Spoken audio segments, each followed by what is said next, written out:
Après, l'appareil par lui-même, il va intervenir très rapidement. Hein. Les 300 mètres en même pas 58 secondes, il récupère la victime, il ramène la victime. Voilà.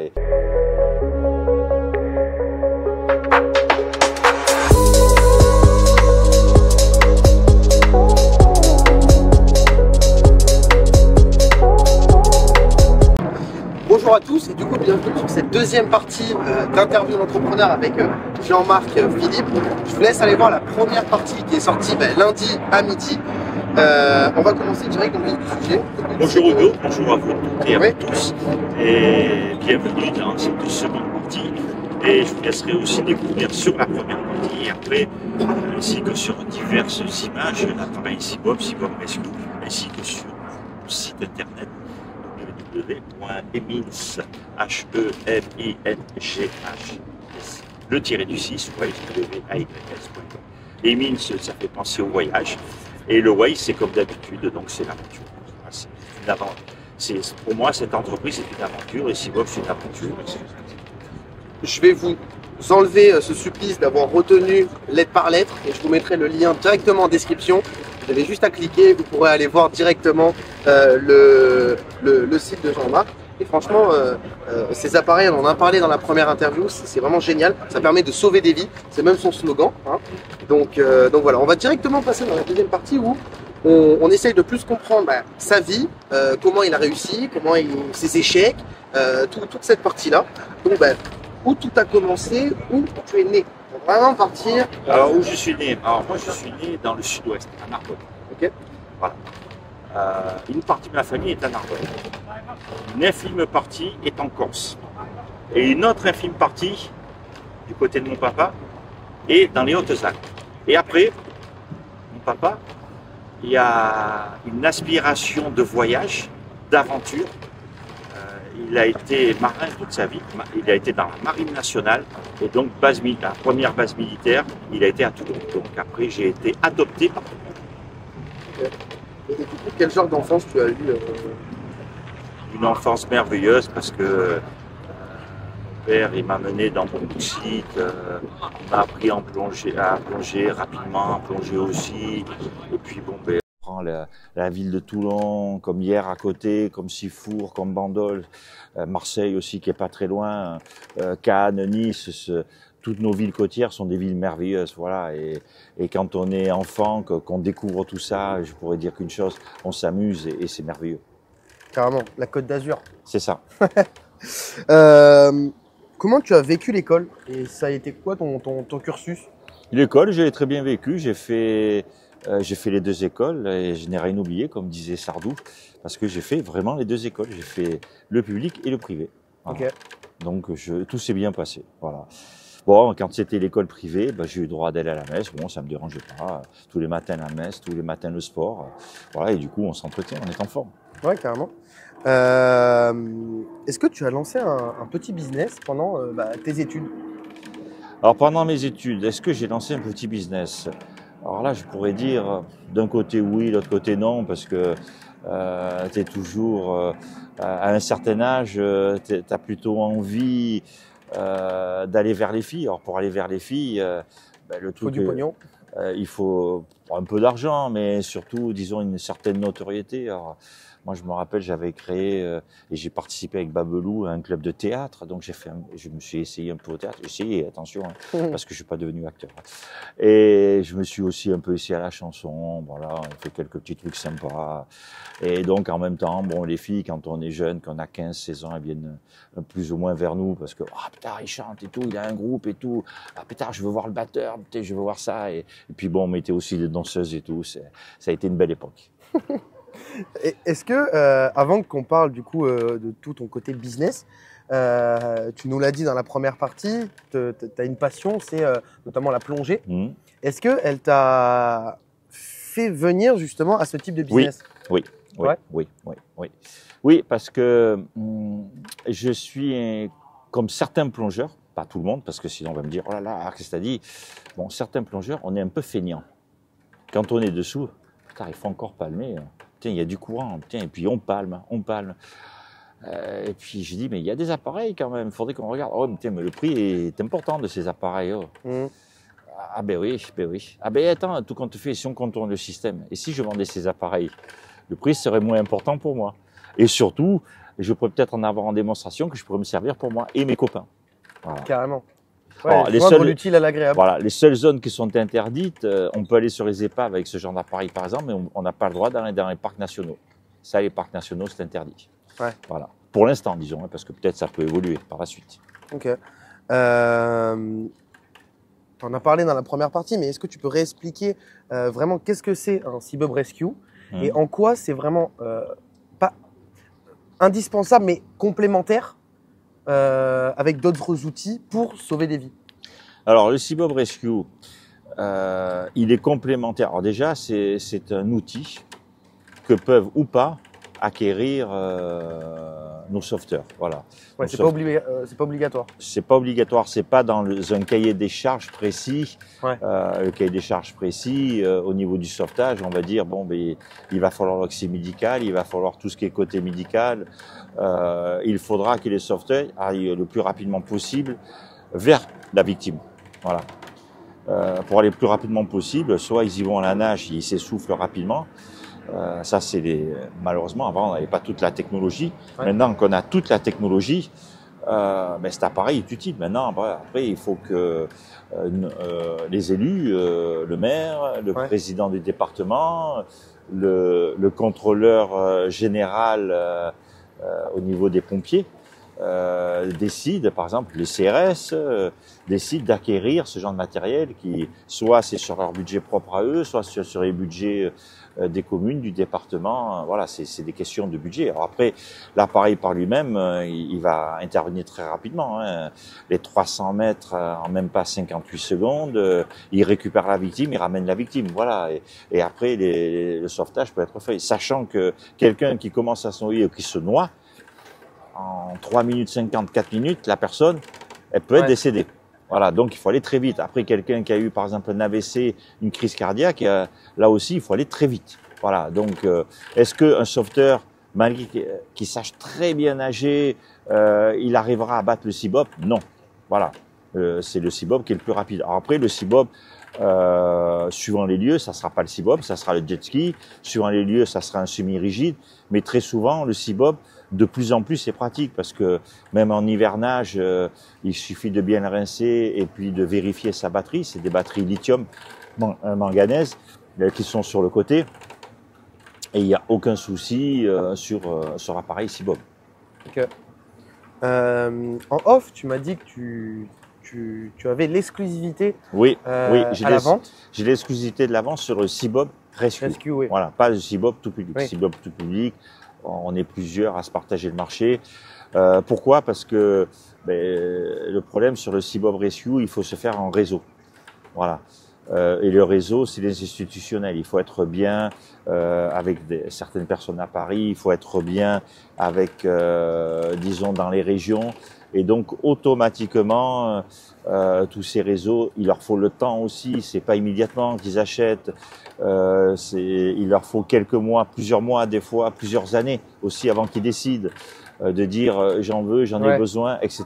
Donc, c'est dans ce sens-là que l'usine, ils veulent pas que ça s'éparpille de partout. Ils veulent que les contacts soient bien conservés et bien gardés. Et ils ont l'intelligence de dire bon, ben, on prend. Moi, c'est la France, les dom-tom, pays francophones et certains pays arabes. On prend une seule entreprise qui, elle, disons, va nous faire avancer. Et vous voyez, dans le sens, ils ont été heureux parce que il y a quelque temps, bon, quand au congrès de Marseille, au congrès des pompiers de Marseille, ça je l'ai dit déjà en première partie, j'ai prévenu le directeur général, j'ai dit peut-être il va y avoir, j'ai dit le président de la République il va venir, mais le peut-être, il est venu le président parce que alors, et 18 minutes en plus. Voilà, 18 minutes et je l'avais un peu, je m'étais dit j'ai un appareil qui sort des normes et tout son entourage, ils étaient allés un peu sur tous les stands. Et à un moment, j'ai très bien vu, j'ai dit bon, ben ayant l'habitude de travailler des institutionnels, j'ai dit ça, ce sont aussi des institutionnels, des gens qui veulent avoir plein de renseignements. Et tout compte fait, je me suis dit, ah, il y a peut-être le président de la République qui est par là, peut-être il va venir. Et tout compte fait, il est venu, et c'est là que le directeur général qui était présent, qui m'a accompagné parce que l'usine nous suit beaucoup, lors du congrès et du salon, il a été très content, et même ça a été assez folklorique parce que, bon, naturellement, moi je parle bien le français et un peu l'anglais, et Jan Wagner, qui est le directeur général de Kayago et de l'usine, qui était là, qui était présent. Quand le président était là, le président au départ parlait avec moi, avec Jacques Rougerie aussi, Jacques Rougerie qui a construit la Marina Olympique à Marseille, voilà, pour les JO. Il était présent sur le stand avec moi, et il y avait le président me pose des questions, puis à un moment, il pose aussi une question à Jan, et je lui dis au président, je lui dis, excusez-moi monsieur le président, et il parle allemand et anglais. Pas de problème. En 3 secondes, comme vous avez pu le voir à la télé, le président de suite, il a basculé, ils ont parlé anglais, ils ont conversé quelques minutes aussi en anglais. C'était merveilleux. C'est des beaux souvenirs, et en même temps que ça soit de beaux souvenirs pour l'usine, pour nos, voilà. Pour la notoriété. Pour la notoriété et tout autre. Ils disent tout compte fait, Monsieur Philippe, l'entreprise est Minoué, c'est une entreprise qui a pignon sur rue, qu'on peut lui faire confiance, etc. Donc, ils essayent pas de mettre de la concurrence au sein même des partenaires, parce que je suis un partenaire comme d'autres partenaires dans le monde, de l'usine, disons, et de la distribution des Sibob et Sibob Rescue. Je pense que ça peut être intéressant que les gens qui nous regardent, puisque c'est avant tout des entrepreneurs, comprennent comment soit les principaux défis pour justement acquérir ce genre de marché, et ce type d'exclusivité surtout, parce que c'est quand même Alors, rare. exclusivité, je pourrais pas dire, c'est pas si rare que ça. Okay. Parce que dans le domaine du nautisme, il y a plein d'autres entreprises sur des secteurs différents, bien, qui préfèrent être en exclusivité avec une seule personne qui va le développer sur la France, les dom-tom ou tout autre. Okay. Voilà. Après, est-ce que c'est difficile, pas difficile? C'était arrivé au bon moment? Ça a été quoi les... Non, c'est que tout simplement, il faut savoir répondre à certains cas. La première année, ils m'ont testé, ils ont regardé si j'étais sérieux, si tout se passait bien. Et après, effectivement, on a signé les contrats qui vont bien. Ok, merci. Quelle stratégie tu utilises justement pour réseauter ces institutionnels, les pompiers, les sauveteurs, les gendarmes? Alors, c'est tout simplement, comme tu m'as demandé tout à l'heure, en 3 mots. Et le premier truc, c'est lève-toi et marche. Ouais. Il faut démarcher de partout. Il faut aller voir toutes les plages, regarder, ah là c'est les pompiers. Quel est le contrôleur général qui s'en occupe? Parce que chaque pompier, chaque département est indépendant. Ils ne sont pas reliés entre eux au niveau national. Voilà, il y a 98 ou 99 départements en France. Chaque département a sa propre S10, a ses propres pompiers, et chacun est indépendant. Alors, ils se connaissent entre eux, attention, ils s'appellent, etc. Mais, par exemple, je travaille, moi, là, actuellement, avec plusieurs S10, mais je travaille aussi avec, par exemple, le bataillon des marins-pompiers à Marseille. Voilà. Mais le bataillon des marins-pompiers Marseille, il travaille pour la ville de Marseille, pour le bataillon, dans le secteur des Bouches-du-Rhône. Ils ne vont pas déborder. Ouais. Donc, ça veut dire qu'il faut un peu contacter tout le monde. Alors, c'est vrai que quand ils se voient lors des congrès, je fais beaucoup de congrès, le congrès national des pompiers, du sauvetage et tout, et je suis assez présent. Et c'est par ces billets-là, par ce côté-là, comme moi j'ai un de mes amis, Alexandre Sapolsky, lui c'est de l'open source, c'est l'Inagora, son entreprise, il fait beaucoup de congrès par an. C'est énorme le nombre de congrès qu'il fait par an. Et c'est par les congrès qu'il rencontre telle personne, telle... Et voilà, donc donner des conseils, ça dépend dans quelle branche est la personne. Est-ce que c'est une niche? Est-ce que c'est pas une niche? Est-ce que c'est voilà, c'est pas évident. Voilà, c'est comme quand Tesla est arrivé en France, qu'elle a déferlé. elle a fait une publicité tout autre que ce que faisaient déjà nos institutionnels et qu'on connaissait au niveau des voitures. Voilà, eux, l'électrique, bon, ils ont beaucoup aidé par les États, parce que les États font que dire, il faut qu'on arrête. Ouais.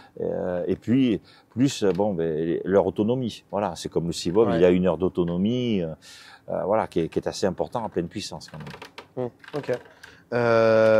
Pareil, tu as fait un peu la transition. C'est quoi tous les événements un peu spécifiques pour justement ce type de secteur d'activité? Alors les événements, il y a beaucoup d'événements, il y a très peu d'événements en même temps. Ok. Voilà. Donc quand je dis beaucoup d'événements, comme je disais tout à l'heure, c'est les gros congrès, et en particulier le Congrès national des pompiers. Après, je veux dire une chose, sur le Congrès national des pompiers ou le salon de la plongée, qu'est-ce qu'il y a? Il y a beaucoup de monde qui passe. Au salon de la plongée de la pompier, je me rappelle, j'ai rencontré des CRS qui, eux, ont acheté des Cibob ou qu'on fait acheter des Cibob pour Ramatuelle. Voilà. Et là, même Ramatuelle, c'est même des partenaires, c'est des sponsors. C'est Haribo qui a acheté les Cibob, qui a offert les Cibob à la ville de Ramatuelle. Voilà, Alors bon, naturellement, il y avait un peu leur publicité, mais voilà, voilà. Si toi demain ton entreprise a des sous, tu peux très bien acheter un Cibob à ton effigie, tout ça, et l'offrir à une S10, à une SNSM, à la Croix-Blanche, voilà, qui tu veux. Ok. C'est vrai que c'est un bon moyen de communiquer. De communiquer, carrément. Ben, tu as vu cet après-midi, il y avait certains Cibob. Bon, moi, là, c'est des Cibob secours qu'on a sur le côté. Ouais. Mais il y en avait un des Cibob qui avait marqué Red Bull. Voilà, donc voilà, c'est de la pub qui se font, voilà. Gratuite. Gratuite, c'est gratuite, il faut l'acheter le Cibob. Mais c'est comme, c'est la Formule 1 des mers. Ouais. Voilà. C'est un beau slogan, ça aussi. Quelle technique de vente tu utilises et tu trouves la plus efficace pour ce type de contrat? Il n'y a pas de technique de vente précise. Il n'y a pas de technique de vente pour une simple raison, c'est que très souvent, très souvent, ça se passe par appel d'offres. Okay. Appel d'offres, il n'y a pas de technique de vente. C'est un bon dossier, bien monté. C'est quand même une technique. C'est pas une technique parce que tout le monde, à l'heure d'aujourd'hui, dès qu'un institutionnel, pas un privé, un institutionnel va pour acheter un produit, quel que soit le produit, si ça dépasse 39 000 euros ou 40 000 euros, j'arrondis, automatiquement, on doit faire un appel d'offres. Okay. Donc, la personne qui veut acheter les appareils est obligée de faire un appel d'offres. On a plusieurs mois pour nous répondre. Suivant le cas, c'est des gros dossiers. Après, même la préfecture vérifie, l'URSSAF vérifie, les impôts vérifient. Ouais. Oui, on est vérifié. C'est pour ça, c'est assez complexe. Voilà, avec toutes les garanties vraiment qu'ils demandent. Okay. Voilà. Et après, effectivement, il y a des commissions et ils voient si ça correspond ou pas. Si on a répondu à toutes les questions, si c'est satisfaisant ou pas pour eux, voilà, pour l'option, l'achat, voilà, qui est l'achat, parce qu'on peut très bien gagner appel d'offres, et puis ils peuvent très bien dire, on vous achète les appareils dans 6 mois ou dans 1 an, hein, si c'est un appel d'offres sur 4 ans, par exemple. Voilà, ils sont pas obligés de le faire immédiatement. Bah, c'est génial parce que ça fait la transition avec ma prochaine question. Comment tu gères un appel d'offres? Comment tu rédiges un bon dossier, parce qu'il faut que ce soit le plus complet possible, etc. Et deuxièmement, comment tu les trouves, ces appels d'offres? Comment tu les trouves? Dans tous les cas, les appels d'offres, ils viennent à toi? C'est pas qu'ils viennent à moi. Ils sont sur Internet. C'est à nous de regarder. Okay. Voilà, on nous demande, voilà, il me faut pour tel département, tel lieu précis, il va me falloir un bateau. Quelle catégorie de bateau? Il va me falloir un Cibob. Quelle catégorie de Cibob? Qu'est-ce que je veux comme Cibob? Voilà. En gros, c'est ça, disons. Et après, c'est à nous de savoir, ah ben oui, ils ont besoin. On répond à l'appel d'offres. Alors, ce qui est assez dur, c'est que quand ça se déroule, mais on ne peut en aucun cas les contacter. Donc, c'est à nous de bien lire dans le bon François tout le contenu de l'appel d'offres, tout bien répondre, et voilà. Et après, une fois, si l'appel d'offres est gagné, effectivement, on est en contact avec eux. Ah ouais. Voilà. Mais sinon, on n'a pas du tout Tu peux rapport, pas leur ni demander des contact, questions on sur peut le rien, marché, rien. sur, rien, rien. Alors, ce qui a pu se produire aussi, c'est que ces personnes-là sont venues sur un de nos congrès Ouais. national et pompiers, nous ont posé des questions, nous ont vus, nous ont pris notre doc. Et après, c'est eux qui font le nécessaire et qui respectent le cadre de la loi, voilà, pour que ça soit équitable pour tout le monde. Et puis, il y a tout le monde qui vérifie. Il y a, comme je disais, il y a la préfecture, il y a tout le monde qui Ouais. se plonge dans l'appel d'offres. Voilà, et c'est à la virgule près. S'il manque des pièces, ils peuvent nous écrire, parce que ça m'est arrivé des fois, sur certains dossiers. Alors, des fois, c'est rien du tout en pièces, hein, mais la Ouais. durée de vie de la batterie, par exemple. Ouais, Ah, une faute ou... Voilà, j'avais oublié de le mettre. Bon, ben, ils m'ont envoyé un petit complément Et me ça demandant. peut faire perdre l'appel d'offres, ce type de... Ça peut faire perdre l'appel d'offres. S'il manque un petit point de détail, ça peut faire perdre l'appel Et d'offres. pareil, il y a combien d'acteurs sur ce type... Je sais pas. Enfin, ouais, Réellement, je sais pas. Réellement, je sais pas parce que c'est des appels d'offres. Donc après, ça se passe comment? Je sais pas. Là, je peux pas définir. C'est assez complexe. Dans tous les cas, je sais quand je vois les papiers qu'on doit fournir, bon, notre cabis, moins de 3 mois, on doit fournir. Est-ce qu'on est en règle au niveau de la TVA? Moins de 3 mois. Est-ce qu'on est en règle avec l'URSSAF? Moins de 3 mois. Est-ce que, disons, au niveau des impôts, encore le bilan total des 3 années antérieures, etc., etc. Donc, il y a beaucoup. Oui, c'est vraiment... Et après, des questions précises sur le matériel, la constitution du matériel, d'où il vient, la traçabilité. Il y a une énorme traçabilité. Donc, je pourrais dire qu'une chose, quand il y a des appels d'offres, quand, disons, toute chef d'entreprise travaille avec des appels d'offres, il faut aussi être conscient comme quoi on sera payé 3 mois plus tard. Ouais. Alors, on n'est pas immédiatement payé. La personne, bon, on a gagné l'appel d'offres, commande du matériel, c'est 30 jours, 60, 90 jours. Donc, il faut qu'en trésorerie ou avec les banques, qu'elles nous accordent le nécessaire pour appréhender tout ça. Ok. Comment tu gères la satisfaction de tes clients? Alors, comment gérer la satisfaction? Tout simplement, on communique régulièrement, on se voit régulièrement. On est obligé de se voir régulièrement. Moi, je veux savoir le retour d'expérience. Quand je sais que l'appareil, sur tel secteur, Ramatuelle, Bandol, Marseille, le S10-95, le 78, c'est du côté de Cap-Breton, dans la Manche. C'est une partie de mes clients et qui me disent « Putain, on a sauvé 15 personnes avec ton appareil. On a sauvé 3 personnes. On a sauvé ça. Bon, mais je suis content. Eux-mêmes, ils sont contents. C'est un très bon retour. Et puis, ils sont satisfaits. Ils me disent, mais c'est un appareil merveilleux. Voilà, il va très vite et intervient très vite. Voilà, là, je pars dans quelques temps en Polynésie. Et je pars seul. Je pars même pas avec ma femme parce que je vais faire un mois de temps. Et il faut que je regarde tous les îles, tous les éléments qu'il y a en Polynésie pour pouvoir peut-être implanter des bases, entre guillemets, loisirs, et aussi voir avec les pompiers aussi. Pourquoi? Parce qu'il va y avoir les Jeux Olympiques du Pacifique 2027. Donc tout ça, l'appareil Seabob est un appareil qui va pouvoir les aider. Et donc voilà, les Jeux Olympiques français m'ont ouvert des portes sur les Jeux Olympiques du Pacifique. Ouais, ok. Par rapport à ton site internet, tu as un site qui est assez basique.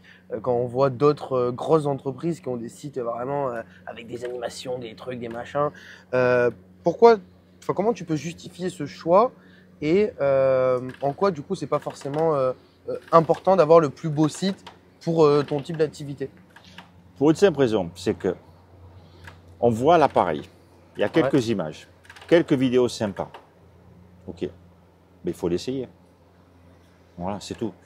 On ne peut pas par un site le plus merveilleux possible, on ne vend pas un disque, un CD. Ouais. Oui, c'est quelque On chose n'est de pas là plus, pour ouais. aller sur un concert. On est là, il faut que les gens viennent à nous. Il faut qu'ils essayent l'appareil. Voilà. Ouais, c'est merveilleux. Donc il n'y a pas besoin d'avoir un site, je clique sur tous les boutons de la Terre, impressionnant. Non, non, non, non, non, non. Non, en plus on travaille avec des institutionnels. Et les institutionnels, on prend dans une mairie, un préfet, un président de région. Ouais, ils sont pas là pour ça. Ouais. Lui, il est là. Bon, ben allez, on doit cliquer sur trois boutons. Je veux deux images sommaires. Je veux une petite vidéo. Voilà. Ouais. J'ai compris comment ça fonctionne. Maintenant, on va l'essayer, puis c'est tout. Voilà, tous les gadgets qu'il pourrait y avoir, disons, sur des sites, je pourrais dire de concerts, parce que antérieurement, j'ai travaillé un peu dans les concerts, et c'est vrai, là, on recherchait le truc le plus performant possible là-dessus, etc., pour être vu, etc., etc. Là, c'est pas pareil. Euh, Par rapport justement à la relation avec ces institutionnels, est-ce que c'est plus compliqué qu'un particulier ou qu'une entreprise standard, entre guillemets? Ça dépend de la personnalité des élus ou des institutionnels et de leurs désirs. Voilà. Et ainsi qu'un particulier. Un particulier, il va peut-être, il a l'argent, il va peut-être vouloir l'acheter pour dans des créneaux précis, et l'institutionnel, ça sera pareil. Donc après, bon, il y en a certains qui posent plein de questions, d'autres beaucoup moins. Voilà, moi je sais que le souvenir que j'ai à Marseille, je me réfère encore à Marseille, il n'y a pas eu que le président de la République qui m'a posé plein de questions. Il y a eu une partie de son entourage aussi, et c'était des questions précises sur l'appareil. Et je trouve ça merveilleux. Voilà, ils essayent de savoir. Ils veulent pas se planter non plus. Ils n'ont pas le droit. C'est des deniers publics. Ils veulent pas que les deniers soient dilapidés. Donc, ils veulent être sûrs de leur coup. Hormis les essais qui demandent à être faits après. Voilà, et ils le laissent faire par leurs experts au niveau du nautisme. Voilà. Maintenant, un peu plus la question un peu plus réglementation.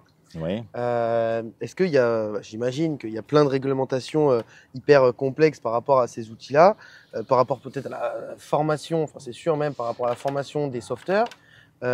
Comment tu gères tout ça? Est-ce que tu as des équipes qui le font pour toi? Est-ce que tu le fais toi-même? Comment ça se passe?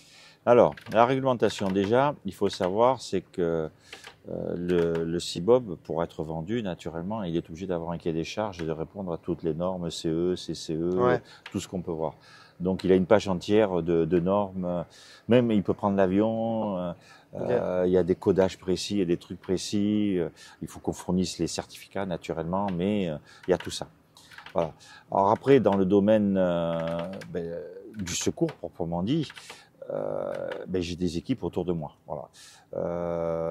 J'ai, par exemple, pour l'eau vive, c'est CV34, c'est Mathieu Vessière, c'est Jean-Pierre Lavilleneuve, c'est Antoine. Ce sont tous des gens, pour beaucoup, qui sont issus du domaine du nautisme, qui sont, pour Jean-Pierre, lui maintenant c'est un capitaine des pompiers à la retraite. Mais voilà, il était issu du monde du nautisme, pompier, l'expérience, le recul, et puis il a toujours fait avancer. Même Jean-Pierre, il faudra que tu fasses une interview sur lui, tu vois, parce qu'il a même sorti, il y a 20 ans en arrière, avant que malheureusement il y ait tout ce côté inondation, et même avec l'eau vive, il a sorti des techniques de sauvetage qui sont repris maintenant sur un plan national et européen. Techniques de sauvetage, et même au-delà de l'Europe, parce que il y a même les Israéliens qui lui ont demandé, il est allé en Israël pour former, disons, les pompiers d'Israël. Voilà. Donc moi, il me fait l'honneur maintenant d'être avec moi dans mes équipes, et en plus, il va me faire dans son magazine 3 pages. 3 pages vraiment sur le côté CIBOB, les interventions et tout ce qu'il faut faire.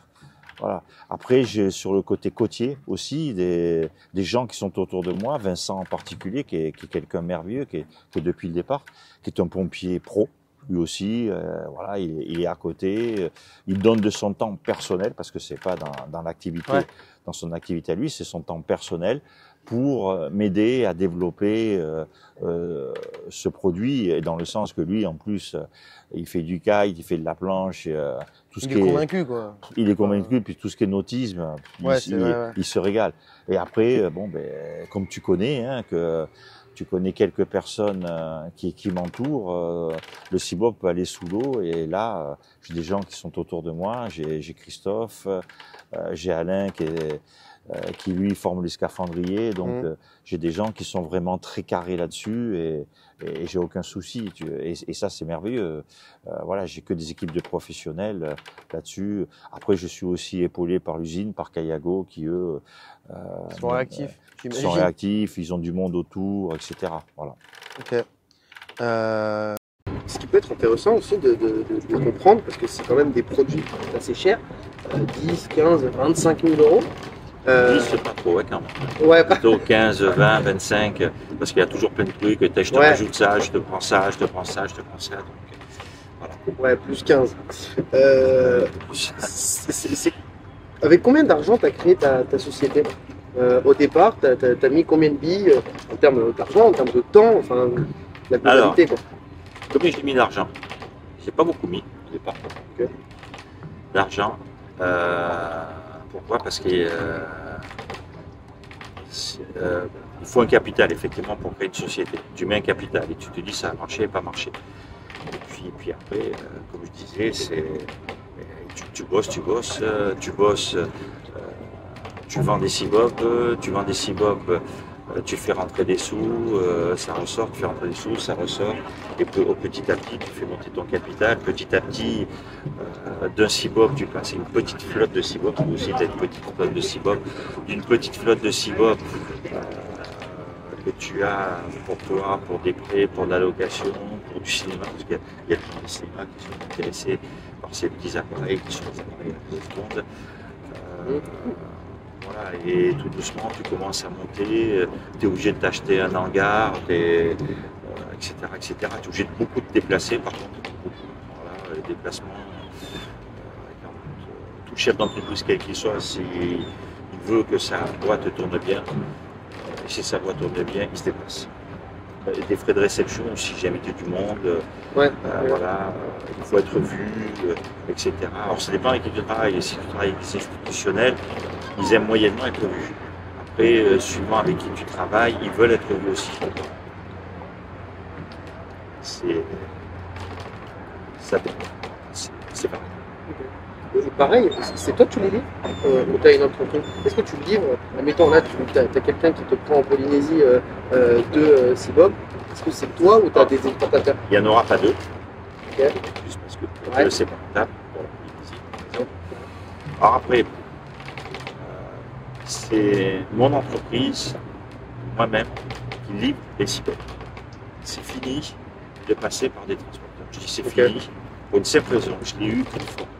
Ça a été une fois, jamais deux. Le transporteur, il arrive. C'était dans la zone de Paris, le CIBOP. Le portail de la S10 était ouvert. Le camionneur est rentré. Il a tout déposé au milieu. Il est reparti. J'ai eu un coup de téléphone assez sympathique du colonel avant d'avoir le contrôleur général, parce que c'est moi qui suis responsable jusqu'au bout. Et malheureusement, je pourrais dire, on le voit assez souvent, même pour nous personnellement, pour moi, attention, hein, peut-être la vie n'est pas partagée, toutes les entreprises qui nous font les livraisons, c'est un enfer. Ils nous jettent par-dessus la boîte aux lettres, quand c'est des petits colis, pour nous personnellement. Il n'y a aucun respect. C'est plus comme avant. Avant, c'était la Poste, c'était des entreprises, la Cernam, des entreprises bien carrées. Ils nous appelaient. Déjà, quand ils nous donnaient un créneau horaire, 9h à 10h, entre 9h et 10h. Maintenant, à l'heure d'aujourd'hui, c'est 9h, 17h. Une journée entière. Quand ils viennent, quand ils nous appellent, quand ils préviennent. Alors, quand on travaille avec les pompiers, les CRS et tout, ils veulent avoir une heure précise. Et puis ils veulent pas que leurs marchandises soient balancées en plein au milieu, comme ça m'est arrivé. Le problème, c'est que ça m'est arrivé. Et là, quand ça m'est arrivé, j'avais 50 000 € de marchandises au milieu. Ça la fout mal. Voilà. Et ça la fout mal. Et en dehors de ça, le C-Bob, c'est clair, il peut aller dans l'eau. Le chargeur rapide, il n'aime pas aller dans l'eau. Le chargeur lent n'aime pas aller dans l'eau. Et il y a plein d'appareils qui étaient autour en annexe qui, eux, doivent ne pas aller dans l'eau. Ouais. Et j'ai eu une chance énorme, c'est qu'ils s'en sont aperçus, ils l'ont rentré vite dans les hangars. Ils l'ont rentré. Mais C'est fou quand même. Que... le matin, il pleuvait et 10 minutes plus tard, il pleuvait. Voilà. Donc, réellement, faire confiance aux entreprises. Non, je peux plus. Donc, moi, je reçois d'Allemagne, effectivement, par ces entreprises-là, et que par moment, je le vois très bien dans quel état sont les cartons. Voilà. Et qu'à chaque fois, je prends des photos, je leur envoie aux Allemands. Je dis, c'est quoi ça? Après, donc, je suis obligé moi, je me dois de les livrer. Surtout, c'est pas des petites sommes. Donc, si c'est pas moi, c'est quelqu'un de mon équipe. Mais il y a du monde qui vient et qui livre le matériel. Voilà. Et en même temps, c'est que mieux. On ouvre les cartons avec eux. On ouvre tout. Ouais. Et comme là, pareil, il y a une mise en route. On fait la mise en route avec eux. Ouais, c'est vrai. C'est quoi ta journée type de travail? Parce que c'est vrai que j'imagine que t'en as pas, mais j'ai pas de journée type de travail. Le problème, il est là. Voilà. On peut très bien me dire, bon, le matin de bonne heure, on va éviter, pour une simple raison. Bon, je peux être en déplacement aussi, mais se mettre dans l'eau en tant que plongeur, oui.